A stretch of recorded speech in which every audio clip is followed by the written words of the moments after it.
Hi guys, welcome to the Wednesday class for C2. We're just going to go right into it. So in the last class, what we were doing is we did a personality quiz. We were talking about jobs. We were talking about different selection criteria for jobs, etc. What we're going to do today is we're going to go back to our books, page 92. Okay, so just right here where we were. Do you remember we were talking about different headlines for newspapers and what they could be about? And then you guys read a text about someone called Mr. Filer, basically to find out what he had done wrong and if it was fair or not, and which headline related to what he had done. We also talked about the different suffixes here for the verbs, and we made them into nouns. Okay, so I'm sure, as I said, you probably have more options than just the ones that I gave you, so feel free to share those with me as well. Okay, what I'd like you guys to do now is have a look at the text again. Okay, you have got different words here on the side, and you know what to do. You need to convert the word, change the word to a different form of the word to meet the most correct or appropriate for the text. Okay, so what I'd like you guys to do is to pause the video now and complete this exercise, and then we'll do it together on the board. Okay, so pause the video now and complete the exercise where you have to transform the words. Okay, so since you've done that, now we're going to go over the answers. So the first answer, let me just double check this is the right one. Yeah, okay. The first answer for number one is applicant. Okay, so it also needs to be plural for it to be correct. Applicants. Applicants, like this. Okay, that's the answer for number one. Number two is, sorry, my pen's running out. Number two is productivity. Productivity. Okay, just like that. The answer for number three is notification. So again, go along. If you've got these answers, give yourself a tick. Okay, notification. And be careful to pay special attention to whether it's plural, singular. The spelling also is really important. Okay. What about number four? Number four is assurances. Sorry, I don't think I showed you number three like this. Okay, number four, assurances. Number five is overruled. And be careful with this spelling as well. In English, we have a double R, overruled. Okay. Number six, we have insured. Okay, the verb insured. Number seven, we have got objectivity. Objectivity, which is the noun. Here you've got objectivity. And number eight, finally, we have extraordinarily. So you've got the adverb. The original was ordinary. Okay. Extraordinarily. Oops, sorry. I can't spell. Extraordinarily. Okay, like this. So these are all of your answers for part three of the practice exam question. Okay, so after you've read this whole text here, okay, and we've gone over that, have a look down here at question 5. Do you think Mr. Filer was unfairly treated? So basically, let's just summarize what happened to Mr. Filer. So he was in a company and he had done a computer test. So it's a psychometric test, which is basically to test if your personality fits with the company and what kind of things you do in certain situations. In any jobs you've ever had or anything that you've ever had to do, did you have a psychometric test? I remember when I applied for a job in London, I had to do a psychometric test, and it was all these questions like, do you prefer working in a team or do you prefer working by yourself? And then so-and-so situation, what would you do, etc. It's really strange to fill that out, but yeah, lots of jobs do that. I don't know if they do that so much in Spain, do they? Can you guys tell me about your experiences with a psychometric test and whether they do those in Spain with quite frequently? Okay. Now, in number 6 here, it says, read the continuation of the text on page 93. So here's a continuation. And make notes to answer the following questions. Then compare your notes with the partner's. Okay, so I'd like you guys to read this text, the continuation of the text, and make notes on A and B. A says, what arguments are put forward in favor of psychometric tests, and what arguments are put forward against psychometric tests? All right, so pause the video, have a look at this text, read it, and make some notes for A and B. Okay, when you finish doing that, you can unpause the video again, and we will have a look at it together. Okay, I'm just going to erase my board. So let's just have a look. What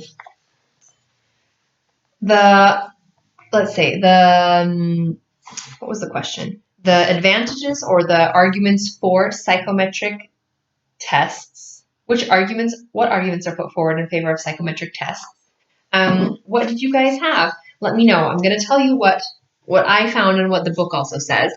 It said that some of the arguments for this test are that there is predictive validity. They predict rates of absenteeism. I'm going to write that word down for you. That just means the act of being absent. Absenteeism. I used the wrong pen again. Okay, can you guys see that? Absenteeism. Okay, they can predict these types of trends based on the answers that you give to see in the future who would be absent or who would be maybe like the most reliable person for the job. They also are widely used by companies in Britain, and they were adopted because they are cheap, reliable, and sensible. That's what I gathered from this text, as well as the answers in this teacher's book. So, in B, what arguments are put forward against psychometric tests? It says employers want to believe them because they have paid a lot for them. Okay, apparently they're expensive. They've paid a lot for them, but in the first answer it says that they were cheap. I don't really know. Let's see. They were adopted because they were. Let's see. For them, maybe because instead of pay a lot for them, they mean that they're just like shelling out a lot of money for a new employee to start. That's what I think they mean. So the tests are cheap and reliable, but they're expensive in that if you don't choose the correct employee, you end up paying for all of their initiation into the company, like social security payments, all that kind of stuff that the company has to make. If you don't choose the right person, it could be expensive. I think that's what they mean. Also, applicants can lie. That's another one that's a disadvantage of these tests. And yeah, they're probably not a real reliable way of measuring personality.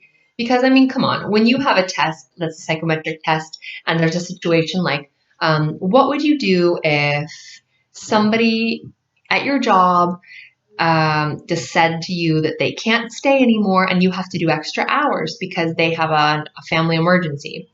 And then the options are, for example, I would happily stay for them and do the best thing for the company. 2, I'd say no way and go home at my proper time. Or 3, I'd try to reason with them and explain. Well, obviously, everybody's going to be irritated about that. So they wouldn't honestly be happy to stay for the good of the company. But you would do it, but that's not your personality because no one would be happy to do that. So yeah, the reliability aspect is probably a little bit weak for these tests. Okay, so now what I'd like you guys to do is, after having a look at the arguments for and the arguments against psychometric tests, we're going to have a look at some of the grammar that we saw in the texts. Okay, so look where it says grammar on page 93. Read these sentences and answer the questions that follow. You have A. Applicants to 40% of large British companies will have their future prospects at least partially determined by personality tests. Okay? The important thing you need to look at here is will have plus determined. So the past participle. Have plus the past participle. Have something done, or in some aspects, in some contexts, get. Okay. B. This concept was taken forward by the U.S. Army, who were anxious not to have their efficiency undermined by the recruitment of unsuitable soldiers. Okay, so it's the same concept again, the same structure. C and D are a little bit different. Our company has all applicants take a psychometric test. And D, we had them all tested by a leading recruitment company during a 2-week period. So the use of have is a little bit different in A and B than it is in C and D. So, for example, you have some questions underneath here in the grammar 1 and 2. One says, which pair of sentences describes what is caused by the subject of the sentence, and which pair describes what is experienced by the subject of the sentence? So, which one describes what is experienced? Which pair, A and B or C and D? The answer is A and B. It talks about what is experienced by the subject. For example, the subject here are applicants. They will have their future prospects at least partially determined. So that action happens to the applicants. They experience this. And in B, the concept was taken forward by the U.S. Army, who were anxious not to have their efficiency undermined. So the efficiency that would be undermined happens to the U.S. Army. So again, they experience this. Whereas, which pair of sentences describes what is caused by the subject are C and D. Our company has all applicants take a psychometric test. So the company makes sure, makes all job applicants take a psychometric test. They cause this. The subject causes this. And B, we had them all tested by a leading recruitment company during a 2-week period. Okay, so again, we did the action to them. They caused this. Okay, so in number 2, what is the grammatical difference between C and D? So the grammatical difference is basically, in the first one, you get somebody to do something. You kind of order someone to do something and they do it. So in this case, the company, all of the applicants were ordered to take a psychometric test, basically. And in D, it's something that happens by someone. You get something done by somebody else. Somebody else does something for you. For example, we had them all tested by a leading recruitment company.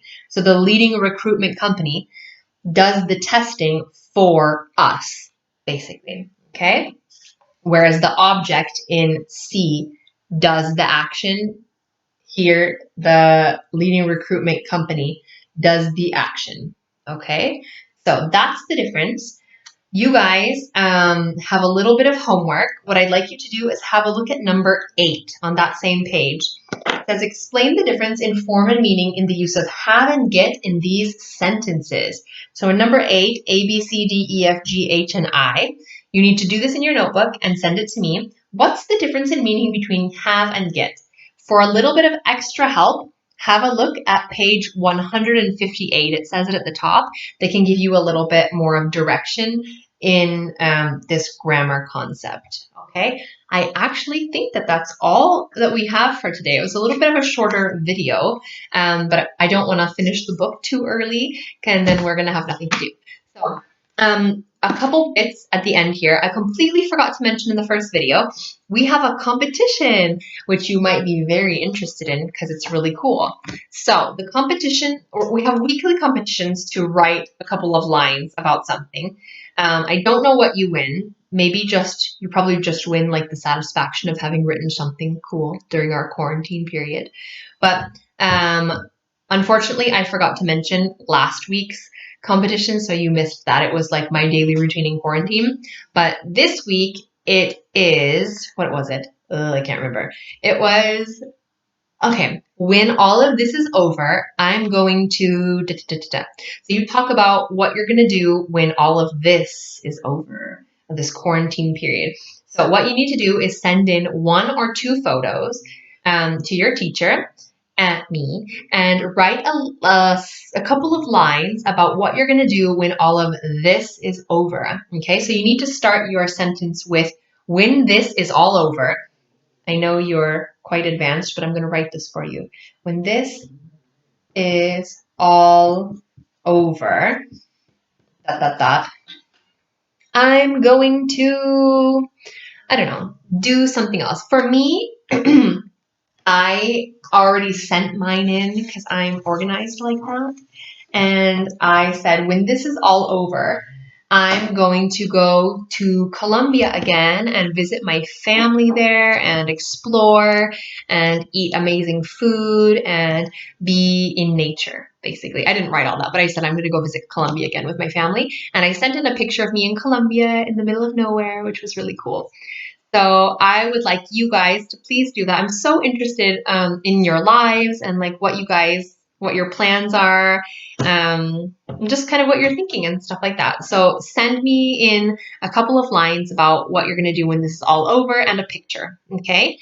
There was a second bit of something. Oh yeah. Next week, there are no classes because it's Easter break, Easter holiday. So we don't have Monday and Wednesday, and we'll start again the week after that. And I'm sure it's going to still be online. Oh yeah, the other thing I wanted to mention was if either of you are interested, honestly, we can do Skype classes as well. That's absolutely fine for me. If you are getting tired of the videos or you feel like maybe they're not as useful or dynamic or interactive, probably not interactive at all.